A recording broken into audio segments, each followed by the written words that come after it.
Evangelio de nuestro Señor Jesucristo según San Lucas. Jesús fue a Nazaret, donde se había criado. El sábado entró como de costumbre en la sinagoga y se levantó para hacer la lectura. Le presentaron el libro del profeta Isaías y, abriéndolo, encontró el pasaje donde estaba escrito: El Espíritu del Señor está sobre mí, porque me ha consagrado por la unción. Él me envió a llevar la buena noticia a los pobres, a anunciar la liberación a los cautivos y la vista a los ciegos, y dar la libertad a los oprimidos, y proclamar un año de gracia del Señor. Jesús cerró el libro, lo devolvió al ayudante y se sentó. Todos en la sinagoga tenían los ojos fijos en él. Entonces comenzó a decirles: Hoy se ha cumplido este pasaje de la Escritura que acaban de oír. Todos daban testimonio a favor de él y estaban llenos de admiración por las palabras de gracia que salían de su boca, y decían: ¿No es este el hijo de José? Pero él les respondió: Sin duda ustedes me citarán el refrán: Médico, cúrate a ti mismo.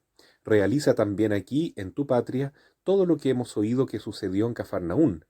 Después agregó: Les aseguro que ningún profeta es bien recibido en su tierra. Yo les aseguro que había muchas viudas en Israel en el tiempo de Elías, cuando durante 3 años y 6 meses no hubo lluvia del cielo y el hambre azotó a todo el país. Sin embargo, a ninguna de ellas fue enviado Elías, sino a una viuda de Sarepta en el país de Sidón. También había muchos leprosos en Israel en el tiempo del profeta Eliseo, pero ninguno de ellos fue curado, sino Naamán el sirio. Al oír estas palabras, todos los que estaban en la sinagoga se enfurecieron, y levantándose lo empujaron fuera de la ciudad hasta un lugar escarpado de la colina sobre la que se levantaba la ciudad con intención de despeñarlo. Pero Jesús, pasando en medio de ellos, continuó su camino. Palabra del Señor. Siempre es bueno recordar que nuestra Madre Santísima nos dice: hagan todo lo que Él les diga. Juan 2, versículo 5. ¿Y qué es lo que Jesús nos dice?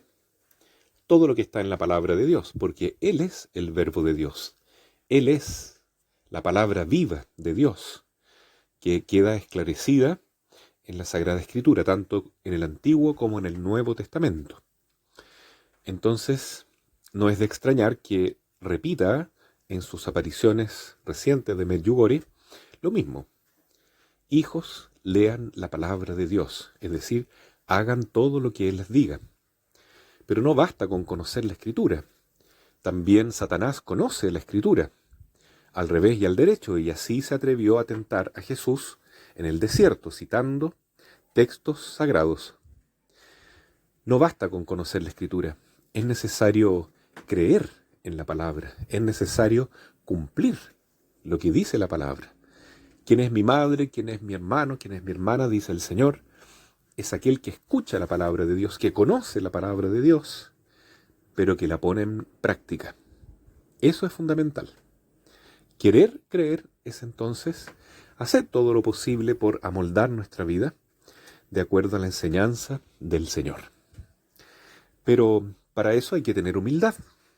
Para eso hay que estar dispuesto a dejarse transformar la mente, como dice San Pablo en la carta a los Romanos. Transformen vuestra mente y ofrézcanse como sacrificio vivo, agradable a Dios. Entonces, esta transformación, esta metanoia, como se dice en griego, conversión, se va dando poco a poco, siempre que haya buena voluntad. Es el caso del Evangelio que hoy escuchamos, en que justamente no existía esa buena voluntad de recibir a Jesús. Él tuvo que decir a sus coterráneos de Nazaret: nadie, ni un profeta es bien recibido en su propia patria. Porque efectivamente ellos no lo querían recibir. Querían despeñarlo, querían matarlo. Porque él decía la verdad. Él era el Mesías. Él eligió el texto del profeta Isaías el sábado en la sinagoga, cuando todos lo escuchaban, cuando todos querían saber cuál era su proclamación, su hoja de ruta, porque era su primera predicación en Nazaret. Y él elige justamente el texto que dice: eh, el Espíritu del Señor está sobre mí, me ha ungido para llevar la buena noticia a los pobres. Se sienta porque va a hablar ex cátedra, eso significa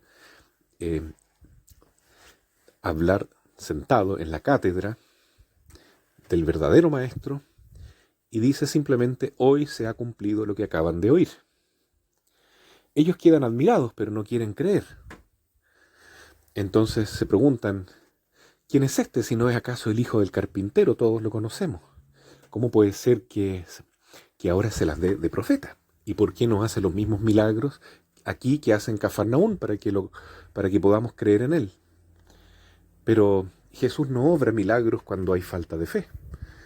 No es el milagro el que produce la fe, es al revés. Cuando hay fe puede generarse el milagro, porque la fe ya es un milagro. El milagro del amor mutuo entre Dios y la criatura. Del Hijo que quiere decirle sí al Padre frente a esta oblación de amor que es la entrega de Jesús en la cruz. Sí, yo quiero creer en ti. Yo quiero seguirte, quiero amarte. Como dice Pedro, tú eres el Mesías, tú eres el Hijo de Dios vivo, a ti te seguimos. ¿A quién iremos? Solo tú tienes palabras de vida eterna. Por eso entonces, qué bonito es para Jesús, para nuestra Madre, ver que hay personas, no son pocas, tampoco son notorias, pero están ahí, que creen hoy en día, que siguen el Evangelio, que siguen los consejos de la Virgen, rezar el rosario, confesión, Eucaristía, leer la palabra de Dios, ayuno. Qué importante es obedecer todo lo que Jesús nos diga. Él es nuestro pastor, la Virgen es nuestra pastora. Qué importante es tener verdadera fe, porque de otro modo o seguimos a Jesús o queremos matarlo, queremos despeñarlo. Eso es lo que pasa hoy en día cuando se rechaza la palabra de Dios.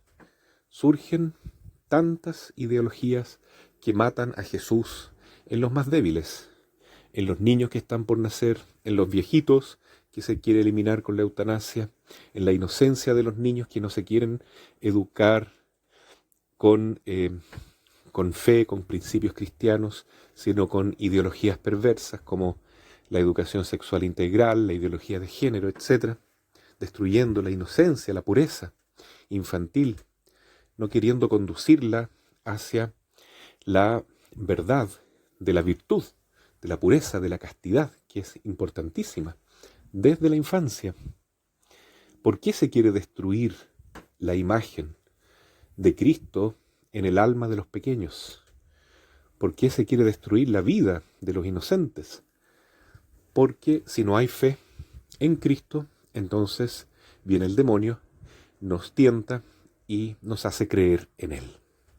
Y Él, que es el príncipe de la mentira, nos hace creer finalmente que la muerte es vida, que el mal es bien, que el pecado es virtud.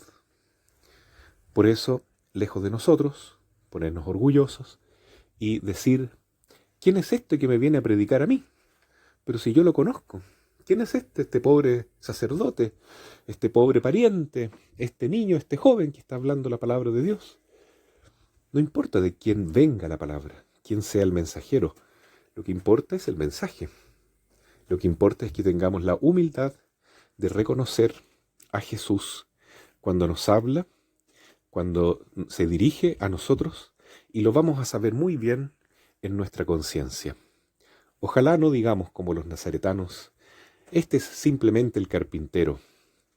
Esta doctrina, el cristianismo, ya está ultrapasada. Hay que actualizarla. Hay que estar de acuerdo a lo políticamente correcto. Hay que incluir a todos. Hay que cambiar un poco la doctrina moral. No hay que ser tan rígidos.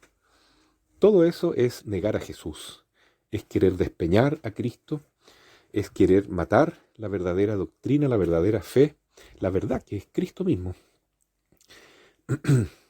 Pidamos al Señor que nos llene de su paz, de su amor, para acoger a todos los hermanos que hoy no conocen a Jesús, como dice la Virgen, que hay que recibirlos, que hay que amarlos, pero también que seamos valientes como Jesús y digamos la verdad, aunque nuestros hermanos, nuestros más conocidos, nos rechacen y quieran también despeñarnos, por causa de que es más fácil hoy en día escuchar lo que todos quieren escuchar, vivir la felicidad en este mundo, la mentalidad que quería Pedro cuando le dice a Jesús: no tomes la cruz, no digas eso, vivamos una vida cómoda, fácil, sin tanto compromiso, para que todos vean que seguirte es bonito, es agradable, es triunfante, es éxito humano. Lo que el Señor quiere es otra cosa, que vivamos la verdadera fe, el verdadero amor, la verdadera esperanza, el verdadero espíritu de servicio y humildad como la Virgen. He aquí la esclava del Señor. Yo sigo a Jesús y cierro mis oídos a todas las voces del mundo que me quieren apartar de mi Señor.